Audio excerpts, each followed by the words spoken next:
Listen to this article. American interest in Formula One is on the up.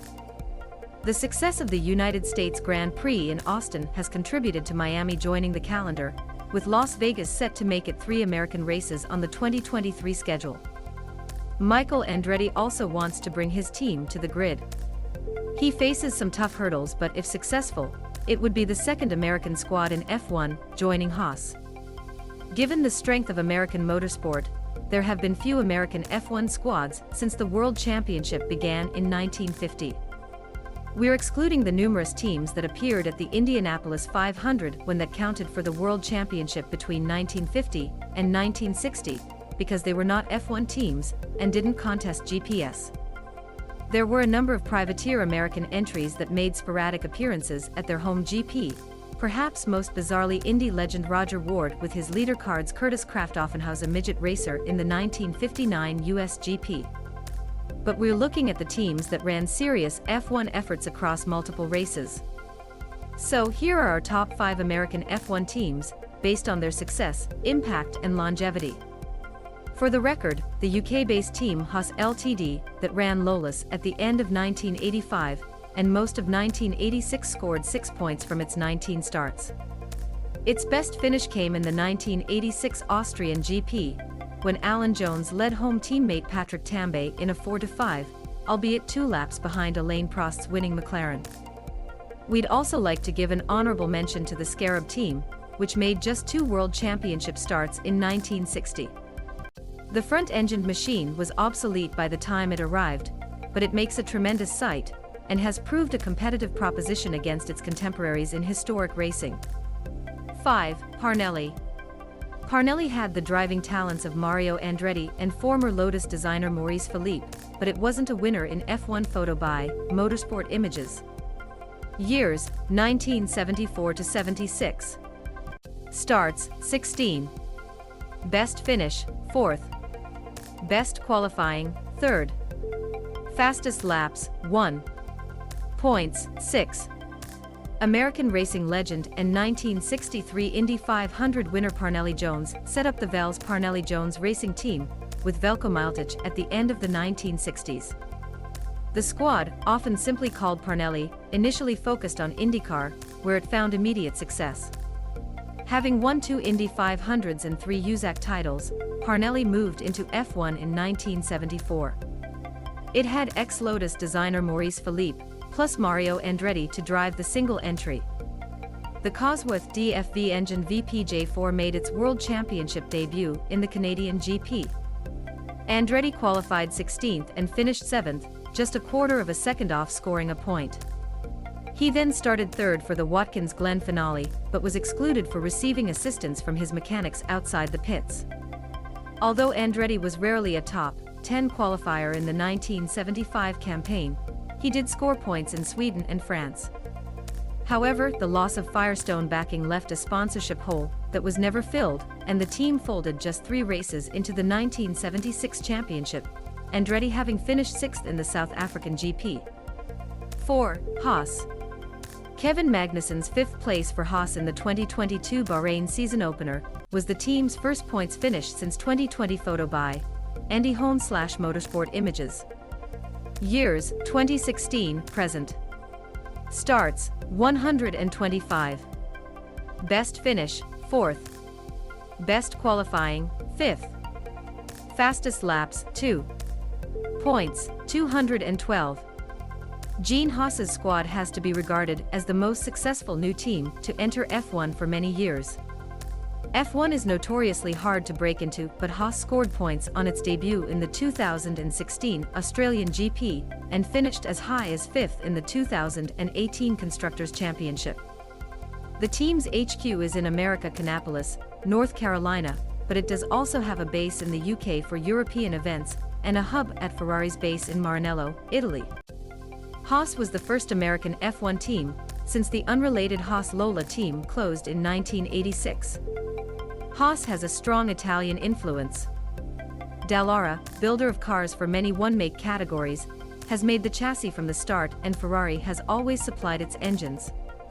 It also has a technical partnership with F1's most successful team, helping to keep costs down.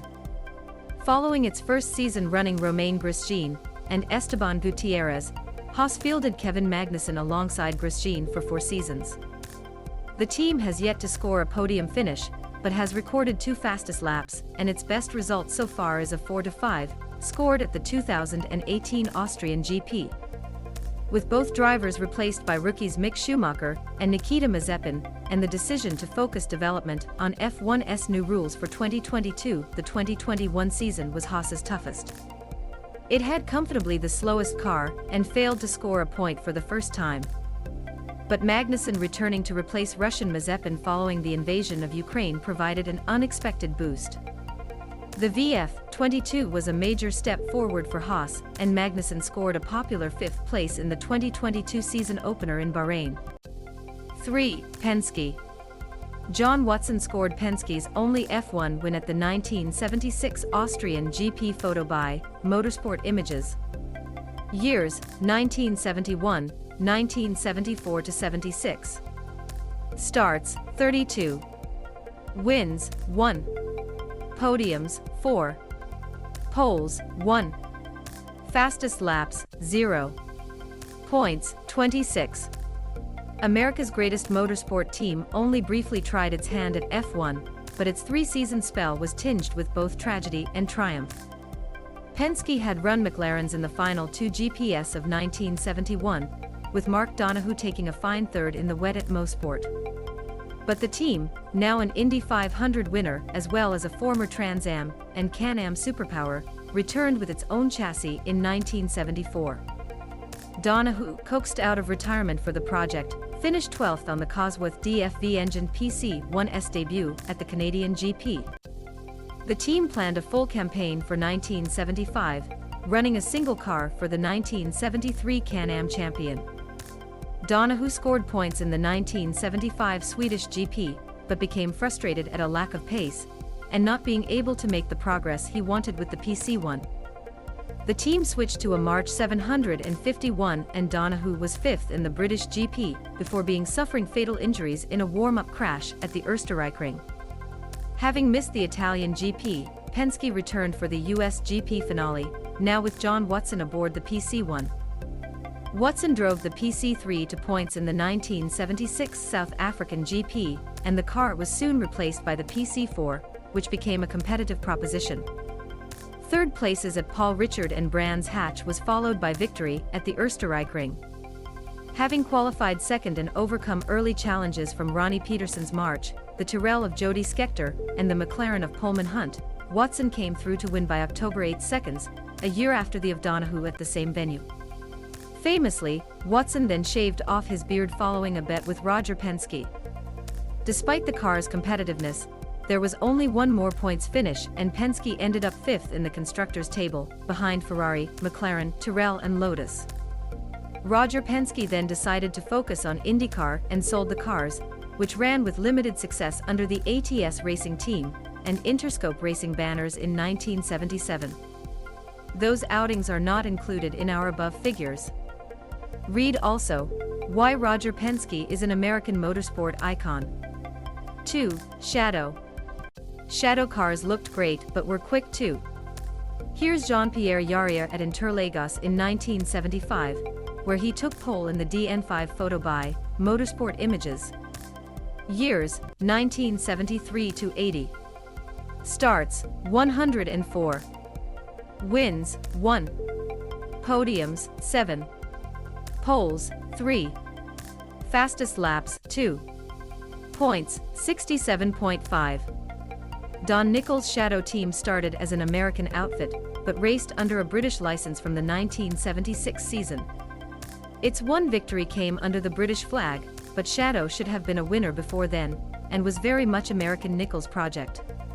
Tony Southgate's svelte DN1 scored a podium second time out in the 1973 Spanish GP, driven by American George Follmer, and the DN5 set the pace in early 1975.